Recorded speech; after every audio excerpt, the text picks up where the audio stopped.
Allez, on est de retour cet après-midi au Visionary Hub. On est toujours dans le hall Concorde et il se passe des choses extraordinaires tous les jours. On a des intervenants magiques, vraiment magiques. Si vous étiez là tout à l'heure, vous voyez de quoi je parle. On continue cet après-midi parce que, quoi qu'en dise un certain Donald, le réchauffement climatique est un enjeu majeur du XXIe siècle. Certains diraient même que c'est un enjeu pour l'humanité tout entière. Et tout le monde est concerné par cet enjeu, tout le monde. La voiture est en train de basculer vers le zéro carbone, mais qu'en est-il de l'aviation ? Quelles sont les sources d'énergie alternatives pour l'aviation ? Est-ce qu'il est possible de réaliser un avion totalement électrique ? Peut-on aller vers un espace aérien totalement zéro kérosène? C'est à ces questions qu'on va essayer de répondre cet après-midi avec mes deux experts.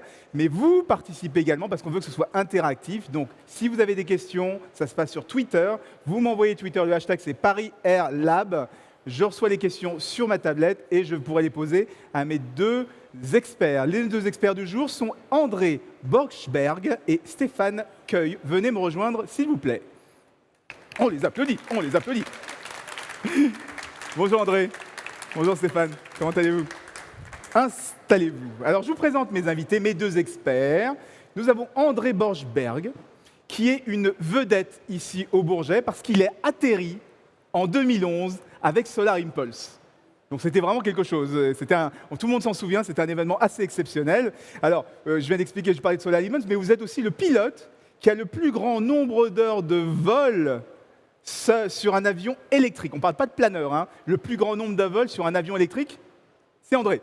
Et aussi, vous avez le plus long vol de l'histoire, on a cumulé des records, le plus long vol de l'histoire avec un seul pilote à bord, 5 jours, 5 nuits.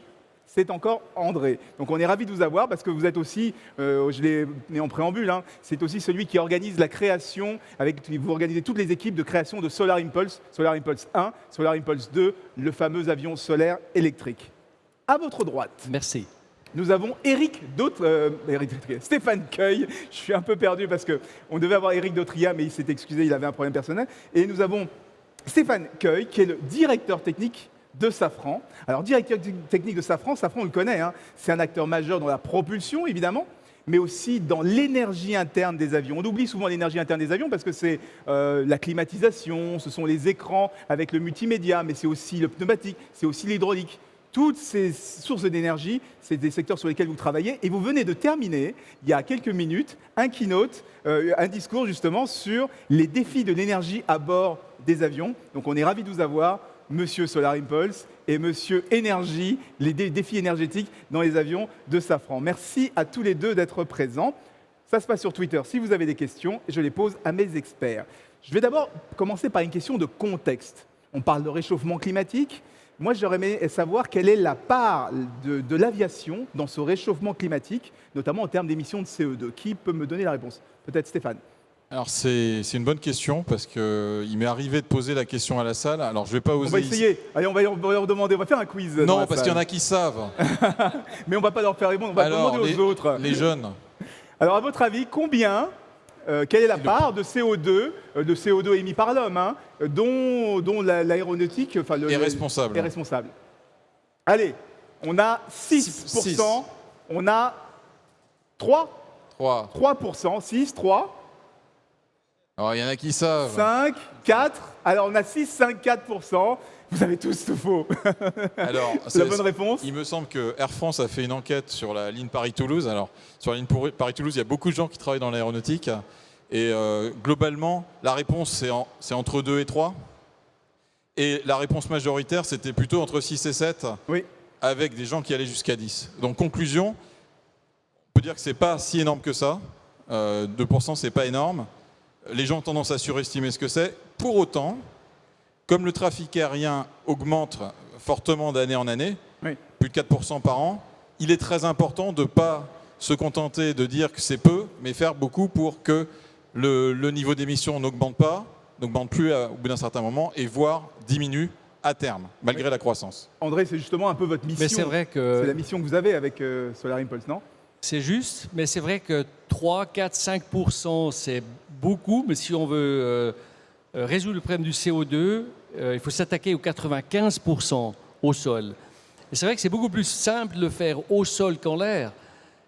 Simplement par comparaison, pour comprendre la difficulté de remplacer le kérosène par une autre source d'énergie, les meilleures batteries aujourd'hui ont une densité d'énergie qui est de 1/30e par rapport au kérosène. Oui. Hein, donc il faut 30 fois plus de batterie en termes de kilos pour mettre la même énergie.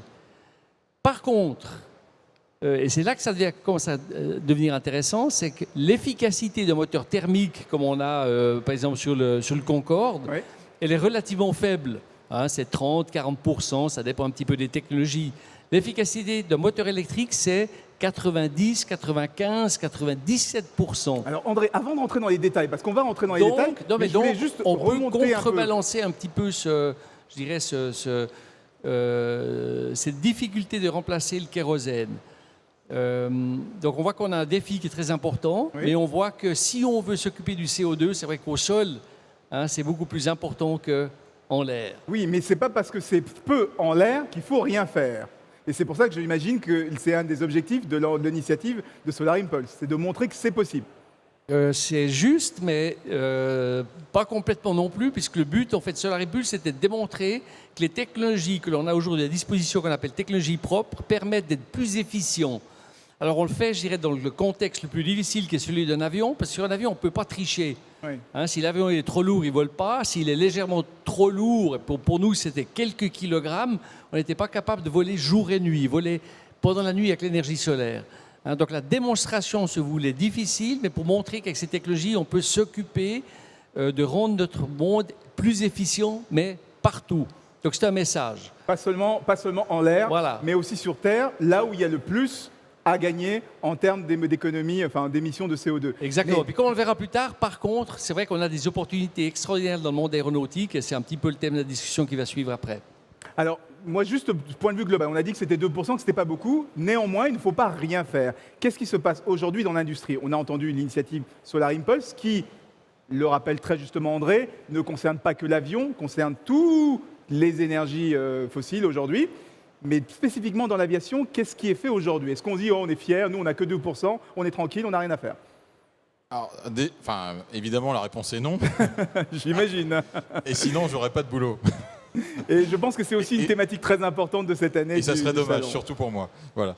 Mais déjà, il faut se rappeler d'où on vient.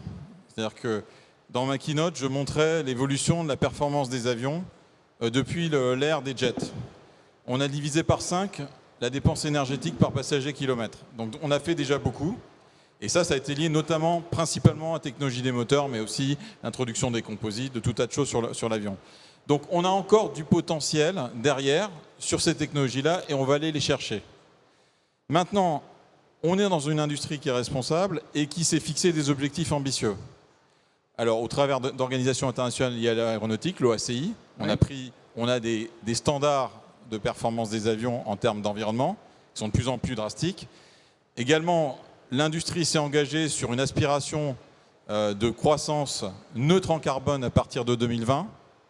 Et ensuite, un objectif qui est, lui, pour le coup, extrêmement ambitieux, de diviser par 2 les émissions à l'horizon de 2050, tout en continuant à croître.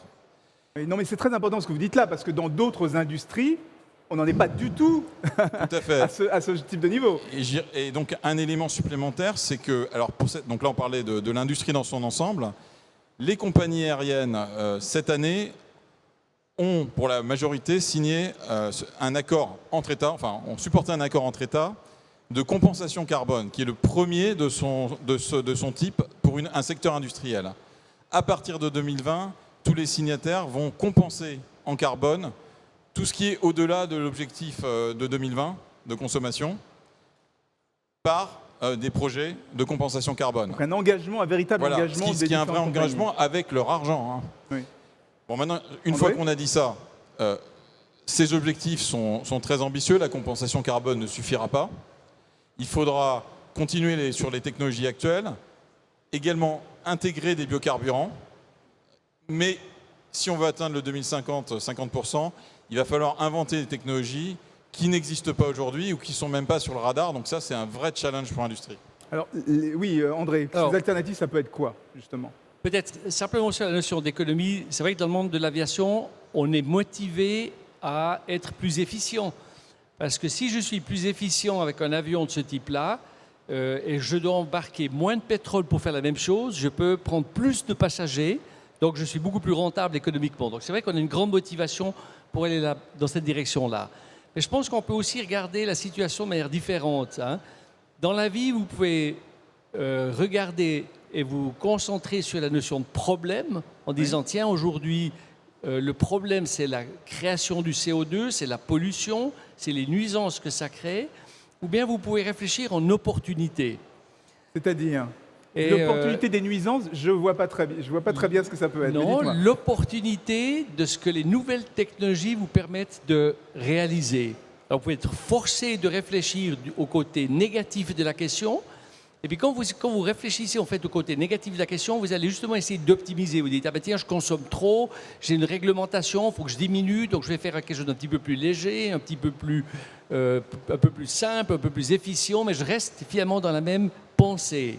Si on pense opportunité, on commence à réfléchir à un monde beaucoup plus large. Et c'est là où la propulsion électrique devient intéressante. Solar Impulse, c'est un avion qui est solaire, c'est bien connu. Il est solaire parce qu'on voulait voler pratiquement de manière éternelle. On voulait montrer qu'avec les énergies renouvelables, on peut développer un nouveau paradigme. Donc voler pratiquement sans limite, ce qui est impossible. Si je prends du carburant, c'est du poids. Il faut que je prenne du carburant pour porter le carburant, donc on a tout de suite une limite. C'est que la notion de poids est très importante en matière d'aviation. Donc solaire pour une endurance illimitée. Mais si vous partez en vacances, vous n'avez pas besoin finalement d'avoir une semaine d'autonomie. Vous avez besoin de 6 heures, vous avez besoin de 10 heures, vous avez besoin de 12 heures.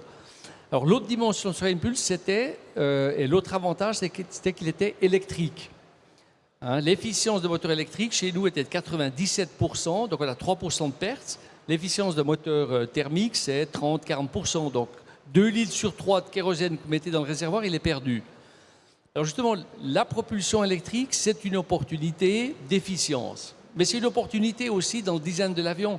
Si vous voyez les petits drones qu'on achète 50 €, 100 €, 200 € à la FNAC ou Dieu sait où, c'est extraordinaire de voir comment ils sont stables dans le vent et dans les turbulences. Oui. Ils sont plus stables à ce prix-là qu'un hélicoptère que vous payez 10 millions d'euros, qui est beaucoup plus difficile finalement à contrôler. Pourquoi ? Parce que le moteur électrique, il réagit immédiatement. Vous lui mettez du courant, il vous donne le couple. Donc tout de suite, il vous donne ce dont vous avez besoin. Moteur thermique, un moteur d'avion, un moteur d'hélicoptère, il doit monter en puissance et c'est seulement avec le temps, ça peut être rapide, 1 seconde, 2 secondes, 3 secondes, mais c'est beaucoup pour le contrôle. Il vous donnera en fait ce dont vous avez besoin. Donc vous avez la possibilité d'utiliser le moteur non seulement pour la propulsion, mais pour la stabilisation. Et donc si je vous comprends bien, je vous écoute, l'électrique, c'est pas simplement le fait que ça ne dégage pas de CO2, c'est aussi en utilisant ces opportunités intrinsèques du moteur, eh bien on peut imaginer peut-être même des avions différents, si je vous entends. C'est exactement ça. Donc on peut penser en termes d'opportunités. Et c'est vrai qu'on peut utiliser la motorisation électrique pour stabiliser. Si on imagine un avion qui a, je dirais, le même concept de moteur, il y a 1 ou 2 exemples ici, oui, sur le salon du Bourget. Vous avez la possibilité de vous élever. Par contre, si vous restez dans cette configuration, vous allez consommer beaucoup. Donc de nouveau, ça ne va pas être intéressant. Vous allez pouvoir voler 5 minutes, 10 minutes, puis après votre batterie va être vide. Donc quand vous passez en translation, vous devez passer sur un mode qui est beaucoup plus efficient. Et finalement, ce qui est quand même plus efficient aujourd'hui, c'est un avion. C'est une aile qui produit la sustentation dont on a besoin. Donc on voit qu'on a besoin d'un concept qui permet de monter, ce qu'on peut faire avec l'électrique, et un concept qui permet d'avancer, qu'on peut aussi faire avec l'électrique. D'accord. Alors justement, on entend ce genre de choses. On dit qu'il faut repenser l'avion, faire des avions un peu différents, imaginer la propulsion de façon différente. Néanmoins, l'électrique, vous disiez tout à l'heure, on a des limites physiques, il faut des batteries. Il faut des batteries. Les batteries, ça fait du poids. Le poids, c'est l'ennemi du vol. Quel problème aujourd'hui de l'électrique ? C'est clairement le poids, c'est ce qu'a dit André. Si on a dit 30 fois, il y a un écart de 30 en densité, on corrige ça du rendement, on va dire on fait faire x2, ça fait quand même un facteur 15. Si on se projette avec ce qu'il y a dans les labos, on pourrait imaginer de faire un gain d'un facteur 5 sur les batteries dans un temps indéterminé. Même avec ça, si je prends un très gros avion comme un A320 qui va loin, qui a beaucoup de passagers, j'ai montré tout à l'heure qu'il faudrait 170 tonnes de batterie pour être en full électrique. 170 tonnes de batterie pour faire voler un A320. Exactement. Donc c'est pas possible. c'est pas possible Clairement. parce qu'un A320 ça fait 80 tonnes maximum. Donc ça marche pas. Pour autant, là on a regardé le cas le plus difficile. Donc en fait, il faut regarder aussi le bas du spectre et je suis parfaitement en phase avec André, ça va pas être très amusant pour une battle, mais il faut voir que l'électricité, elle peut déjà être mélangée avec la puissance thermique. Plus on est petit, plus on va pouvoir utiliser l'électrique. Et le point fondamental, c'est que ça va décontraindre les architectures. Et alors, à Safran, on est persuadé qu'effectivement, tous ces projets, ce qu'on appelle des VTOL, Vertical Takeoff and Landing, qui sont des avions non conventionnels, qui sont quelque part hybrides entre l'hélicoptère, le drone, l'avion, vont avoir un potentiel. Alors pour revenir à ce que disait André, c'est vrai que le convertible, c'est-à-dire décoller verticalement, passer en mode avion, c'est l'idéal pour avoir la versatilité pour le décollage et l'usage, et ensuite avoir l'efficacité et la distance. Pourquoi ça ne marche pas? Il y a eu des projets, le V22 par exemple. En mécanique, c'est très compliqué. Donc on n'a que 2 rotors, il faut les pivoter, on a tout un tas de problèmes. Dès qu'on est en électrique, ce qui change fondamentalement, au-delà du rendement qui a été souligné, c'est la capacité de distribuer plus facilement la propulsion. Donc je vais pouvoir mettre non pas les 2 rotors du V22, mais je vais en mettre 10. Oui. Et sur ces 10, je vais en mettre certains qui sont pour l'avancement et d'autres qui sont pour la conversion ou pour la sustentation. Donc en fait, j'ouvre le design space, qu'on appelle design space, les possibilités, à tel point que c'est un peu vertigineux au départ, mais de là vont sortir des concepts. Bon, pour autant, le range, la distance franchissable reste un problème. Et là, la solution, comme je l'ai dit, c'est d'avoir à la fois les batteries et en même temps des sources thermiques pour compléter. C'est comme dans l'automobile, vous pensez qu'il y a d'abord cette étape, le passage obligé à l'hybride, parce qu'on a toujours ce problème de batterie, on a toujours ce problème d'autonomie. Donc à part quelques applications un peu verticales où on n'a pas besoin d'avoir énormément de couvrir une distance importante, vous pensez que l'hybride est une solution? Oui, mais je dirais oui si vous la comparez à l'automobile, mais dans l'automobile, l'avantage, il n'est pas flagrant, parce que finalement, vous continuez à rouler sur route, vous avez toujours 4 roues, la voiture pèse toujours une tonne et demie, vous allez à la même vitesse, vous avez les mêmes problèmes de trafic, donc finalement, vous avez la même voiture. Oui, mais on consomme, on consomme un peu moins. Vous consommez un tout petit peu moins, voilà, c'est une optimisation. Ici, on parle de nouveaux designs, on parle de nouvelles manières de voler, on parle de nouvelles manières de se transporter. Si on peut penser qu'on part de l'est de Paris, qu'on va à l'ouest de Paris, avec quelque chose qui fait très peu de bruit, même avec la technologie actuelle, donc il peut décoller avec la batterie, voler avec un système hybride quand il est en altitude où le bruit ne dérange pas ou très peu, poser de nouveau avec la batterie où le bruit dérange. Tout ça finalement avec une mécanique relativement simple, parce que le moteur électrique, il y a peu de mécanique, il y a peu de choses. Donc c'est quelque chose qui est facile à fabriquer, qui est facile à maintenir, qui est contrôlé par des pièces électroniques. Et on sait très bien que l'électronique aujourd'hui ne coûte pas très cher. D'ailleurs, c'est exactement ce que Elon Musk a fait en réfléchissant à la réutilisation de ses lanceurs. Lui, il ramène ses lanceurs finalement sur Terre grâce au software. Oui. Le système que Boeing avait utilisé serait incapable de résoudre de manière simple ce type de questions. Donc ces technologies permettent de résoudre beaucoup plus simplement et de manière moins chère les problématiques qu'on avait à l'époque. Oui. Donc ça vous permet d'imaginer, même avec les batteries actuelles, des solutions qui sont intéressantes parce qu'elles sont différentes. Oui, parce que c'est un design, c'est une nouvelle façon, c'est de nouveaux types de véhicules dont on parle là.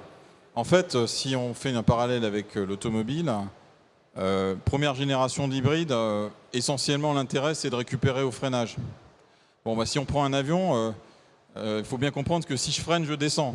Oui.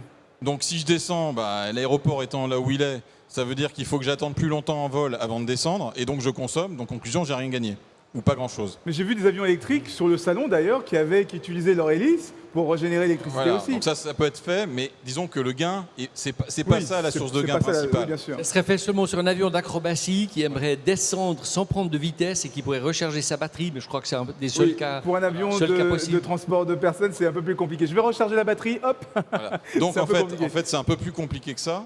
Mais en fait, il y a 2 approches. Une approche, c'est ce qu'on a dit, c'est rendre des configurations qui ne sont pas possibles aujourd'hui possibles. Encore une fois, ça sera plus facile sur des petits avions et ça montera progressivement vers le haut. Une autre option, c'est d'assister les systèmes actuels thermiques dans les phases où ils sont peu efficaces. Alors finalement, dans l'automobile, on y est arrivé. Par exemple, sur ma voiture, j'ai un tout petit moteur électrique qui est activé au démarrage, qui fait que j'ai beau avoir une voiture très lourde, j'ai un démarrage extrêmement réactif et efficace. Donc c'est beaucoup plus light que l'hybridation complète, mais c'est de l'hybridation. Dans notre cas, un bel exemple, alors qui n'est pas un exemple en vol, mais qui est un exemple frappant, c'est ce qu'on fait sur ce qu'on appelle le taxiage électrique. On vient d'annoncer... Quand l'avion est au sol et qu'il doit rejoindre la piste ou qu'il doit rejoindre Exactement. Donc on vient l'aérogare. d'annoncer avec Airbus qu'on allait approcher les airlines pour vendre ce produit. Ce qu'on fait, c'est qu'aujourd'hui, les avions utilisent les moteurs principaux au sol pour avancer. Alors, ça pose deux problèmes. D'abord, ils ne peuvent pas reculer, donc ils ont besoin de tracteurs pour reculer. Deuxième problème, le moteur, qui est une turbomachine, si on a parlé d'un rendement de 40% en vol, au ralenti, c'est bien plus faible. Donc, en fait, on est très inefficace. Donc, ce qu'on a fait, c'est qu'on a mis un moteur électrique sur les roues, qui est commandé aujourd'hui par la turbine auxiliaire, qui est bien plus efficace au sol, mais demain, ça sera une pile à combustible et on a une démonstration prévue. En faisant ça, alors que c'est juste la phase au sol, on gagne 2 à 4% en moyenne sur la consommation de la mission. C'est énorme. Oui. Tout simplement Multiplié parce par le nombre d'avions, le nombre de vols. Donc en fait, on a une stratégie un peu plus chirurgicale, qui est d'aller mettre l'électricité pour donner de l'efficacité là où on est inefficace. Donc ça, c'est une approche qui est parallèle à l'autre, qui est des configurations plus ambitieuses. C'est ce que vous voyez aussi, vraiment du chirurgical au départ, plutôt qu'un Big Bang et faire un Concorde électrique. Non, j'aime bien la notion du Big Bang, parce que je pense que justement on avance aussi par grande évolution, en fait, des pas importants. Ce qui est difficile, c'est changer notre manière de faire. Si vous prenez l'industrie de l'automobile, General Motors a essayé de mettre des batteries dans les voitures depuis longtemps. Hein, ils ont toujours arrivé à la conclusion qu'ils pourraient réaliser que 50 km et que ça n'avait aucun futur. Oui. On a dû attendre que M. Elon Musk prenne le bout peut-être ou la question par un autre bout et que lui arrive à développer un concept beaucoup plus intéressant. Et pour faire suite au concept, maintenant tout le monde se met à la voiture électrique. Oui. Hein. Tout le monde a compris que c'était possible. D'ailleurs, hier, Tesla a annoncé qu'ils avaient réussi à faire 1000 km avec des pneus un peu spéciaux et en changeant leur logiciel. Voilà, Bon, donc on n'y arrivera avance. jamais, Hein. mais ça montre que l'évolution. Hein. Voilà, il a fallu qu'une personne extérieure au monde de l'automobile s'attaque à cette question. Là, lui, c'est un spécialiste du software. Alors, Oui, c'est oui. vrai qu'il a amené sa science, son expérience dans la conception de la voiture, hein, pour la rendre peut-être si différente que ça rend cette propulsion possible et attractive. Dans le domaine de l'aviation, c'est la même chose. Hein, c'est difficile de faire un pas latéral important. Et c'est pour ça qu'on a besoin aussi d'une structure de petites sociétés qui essayent, qui osent. Alors, elles n'arrivent peut-être pas du premier coup, hein, il y a beaucoup d'échecs, mais il y a aussi aujourd'hui beaucoup d'idées qui sont fantastiques. Hein. On a derrière nous un type de véhicule qui est nouveau. Est-ce qu'il va fonctionner dans le marché? Moi, je n'ai aucune idée. Mais finalement, c'est des projets qui permettent d'ouvrir la voie, d'ouvrir la pensée, montrer qu'il y a des choses qui sont réalisables, de mieux comprendre quelles sont les vraies barrières. Parce que la plupart des barrières, elles sont dans nos têtes avant d'être dans la technologie. Alors n'oubliez pas, je prends des questions, il y en a quelques-unes qui sont déjà arrivées. Envoyez des questions directement, c'est sur le Twitter, c'est le hashtag ParisAirLab. Stéphane, justement, on a parlé d'électrique, on a parlé de l'approche chirurgicale qu'on peut avoir parfois et avoir des gains déjà très importants. On a parlé de ces startups qui peuvent éventuellement créer cette rupture dont peut-être le secteur a besoin. Il y a une autre. Est-ce que c'est que électrique, hybride ou kérosène, ou est-ce qu'on peut parler aussi de biocarburant? Alors biocarburant, c'est un élément du paysage. Bon, on en aura besoin, ça ne sera pas non plus la solution. Donc c'est une partie de la solution. Encore une fois, je parle des gros avions. Parce que je suis d'accord avec André, en fait, il y a deux chemins parallèles. Il faut bien qu'on réalise que A320, Boeing 737, c'est des produits extrêmement efficaces, qui répondent à un besoin du marché, qui sont standardisés, produits en grande quantité. Le changement sur ces segments-là, brutal, c'est un pari insensé pour les avionneurs. Donc, ça ne se passera pas s'il ne se passe pas quelque chose ailleurs sur des segments qui sont moins risqués. Donc, en parallèle, il faut qu'on ait l'innovation sur le bas du spectre, qu'il y ait des gens un peu fous qui fassent des choses et il en sortira un appétit pour ce risque. Qu'est-ce que vous avez dit exactement? C'est que quelque part, le gros avionneur, il ne va pas y aller parce que c'est trop risqué?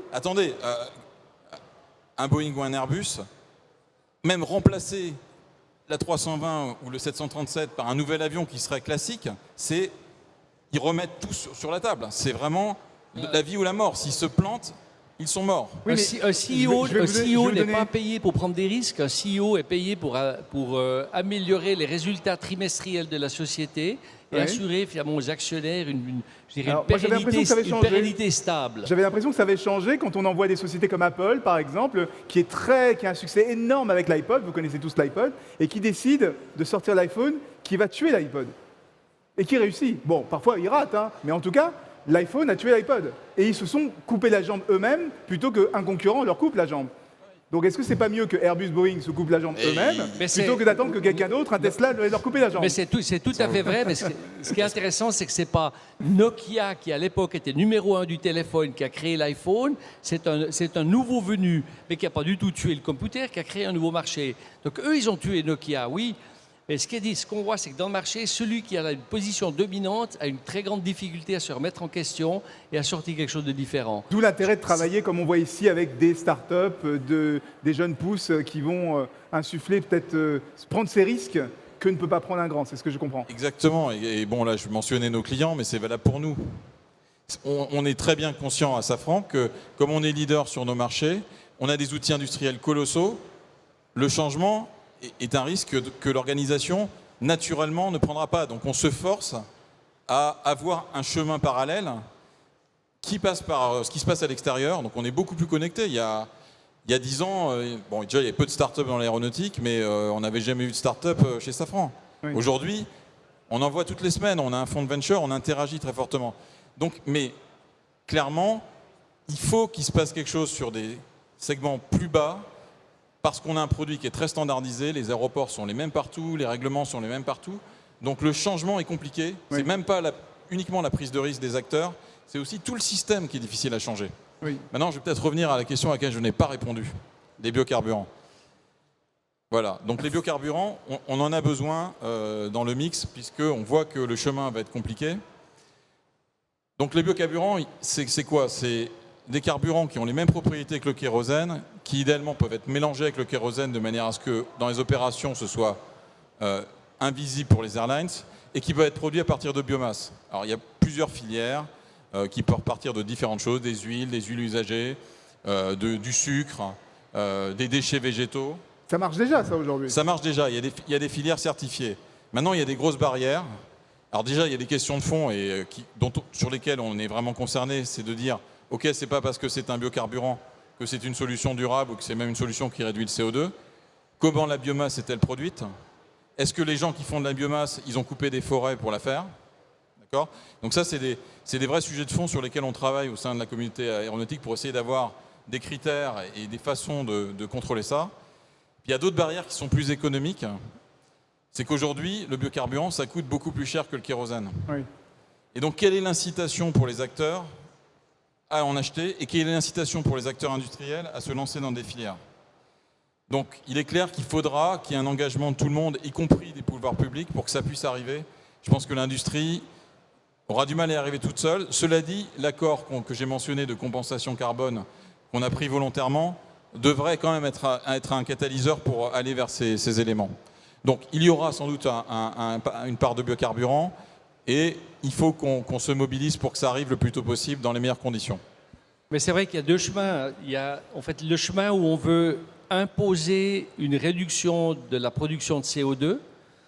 Elle se fait par législation, elle se fait par une taxe carbone, elle se fait par différents schémas qui sont aujourd'hui pas mis en place. Donc on n'a pas vraiment encore et on ne crée pas encore une motivation au niveau, je dirais, de l'État pour réduire vraiment notre production de carbone. Mais ce serait le chemin à suivre, c'est une alternative.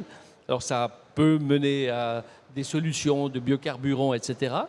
Et ces solutions, c'est vrai qu'elles doivent être économiques. Hein. Fabricant d'avions, on ne va pas créer quelque chose que personne ne va acheter. Hein. Donc ça peut l'être si les règles de jeu sont claires et c'est l'État qui définit les règles de jeu. Ça, c'est un chemin. Et l'autre chemin, c'est les opportunités technologiques. Et là, il y en a. Oui. Alors, c'est vrai que dans la grande aviation, je pense qu'elles sont plus difficiles à évaluer.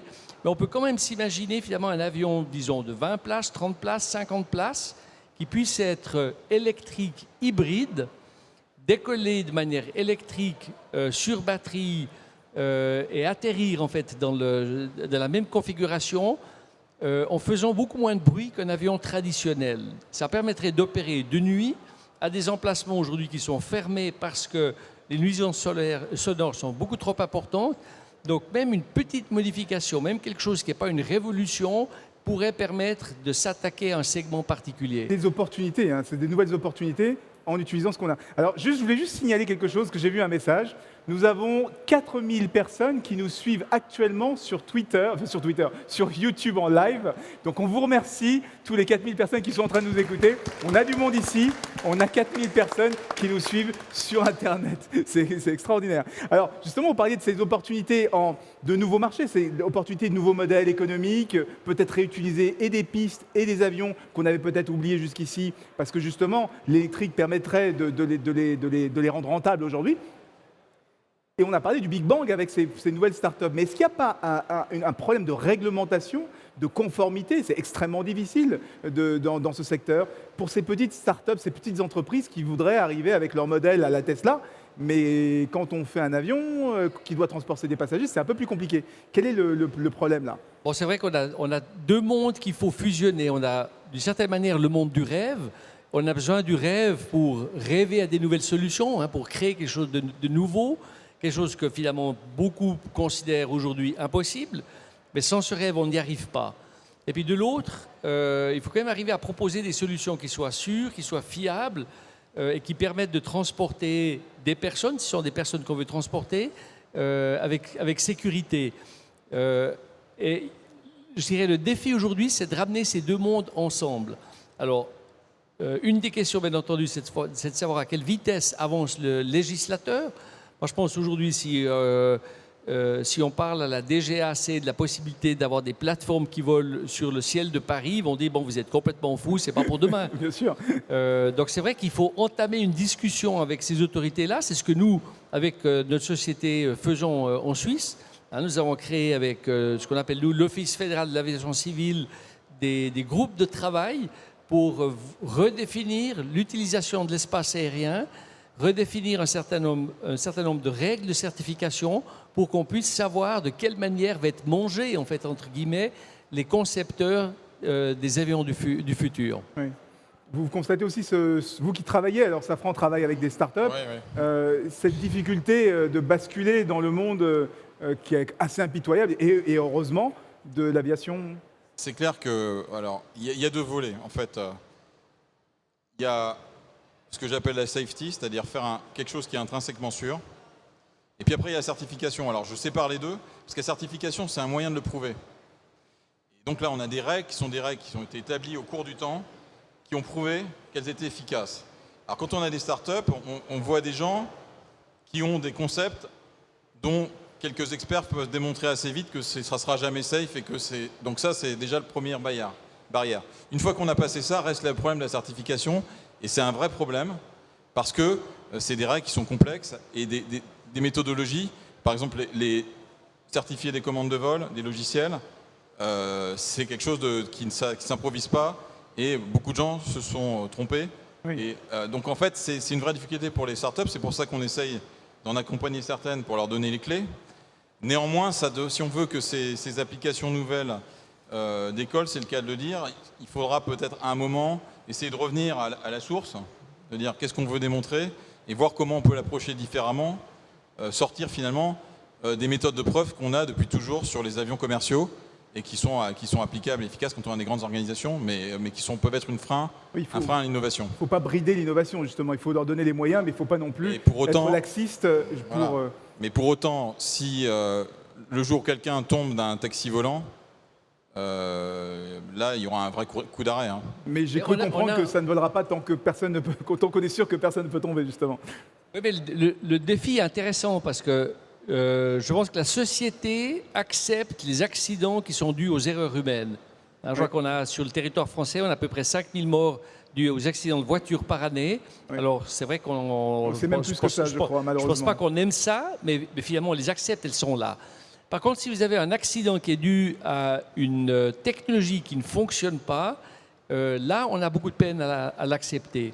Donc, d'aller vers, par exemple, la voiture autonome, ça sera la nécessité de démontrer que je veux dire, on est presque dans le risque zéro, ce qui n'est pas possible.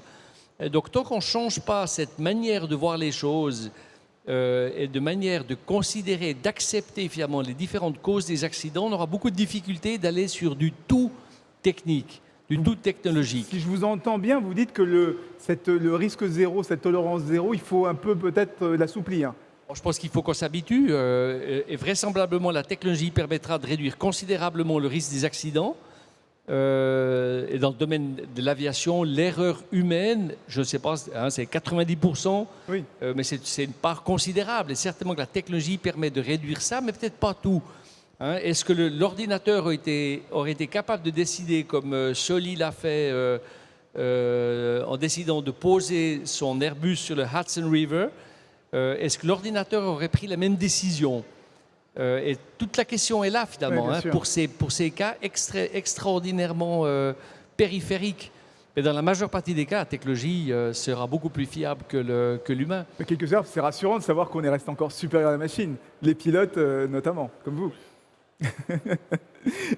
Oui, Vous savez, le pilote, c'est quelque chose que les ingénieurs n'aiment pas. Je voyais très bien quand on a conçu Solar Impulse, ça aurait été beaucoup plus facile de faire un avion sans pilote parce que le pilote est quelque chose d'imprévisible pour Oui. eux. On ne peut pas mettre des équations, on ne peut pas le mettre en algorithme. Exactement. Je veux juste dire quelque chose, c'est que pour autant, c'est beaucoup plus simple de faire un avion autonome qu'un véhicule terrestre autonome. Pour deux raisons. D'abord parce qu'on est dans la troisième dimension, donc en fait on a des manœuvres d'évitement et des possibilités de gestion des trajectoires qui sont infiniment plus riches qu'au sol. Oui. Et deuxièmement, alors à moins d'avoir un trafic extrêmement dense, on a quand même une possibilité d'événements imprévus qui est infiniment moindre, il n'y a pas de piétons qui passent. Donc c'est beaucoup plus accessible. Après, c'est une question d'acceptabilité. Effectivement, je suis d'accord avec André. Et c'est même un problème qui va au-delà de l'acceptabilité, parce qu'il y a les gens qui vont monter dedans, puis après, il y a les industriels qui vont prendre le risque d'être appelés en responsabilité si en accident...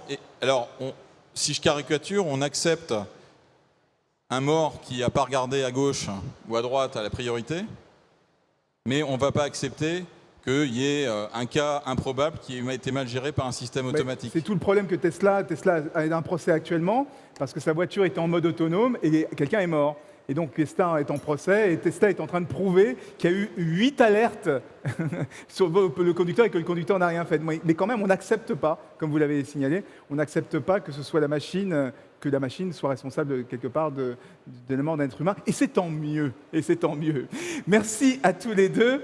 On avait Stéphane Cueil qui nous a expliqué qu'il y avait de l'innovation très chirurgicale qui peut être faite aujourd'hui avec des moteurs électriques, en mettant un peu de la technologie un peu partout, parce qu'on a un problème aujourd'hui des batteries. Hein. Le problème, c'est que la technologie, même à 10-15 ans, on n'arrive pas à voir comment on pourra se débarrasser de ces batteries très lourdes. Et on avait aussi André qui nous expliquait que aujourd'hui, c'est une opportunité, toutes ces contraintes réglementaires, c'est une opportunité pour pouvoir créer de nouveaux modèles économiques, pour pouvoir créer de nouveaux types d'appareils qui seraient capables de s'élever avec de l'électrique et après de progresser éventuellement avec de l'hybride ou tout électrique, ou même avec du solaire, hein, pourquoi pas. Et donc, il faut aussi prendre tout ça comme une opportunité. On vous remercie tous, notamment ceux qui sont sur le live sur YouTube. Merci, merci. Merci à nos invités. Et on se retrouve demain. À 11h, nous aurons une conférence sur à quoi ressembleront les transports de demain. Donc on parlera un petit peu de ce qu'on a vu aujourd'hui, mais on ira beaucoup plus loin. Merci à tous.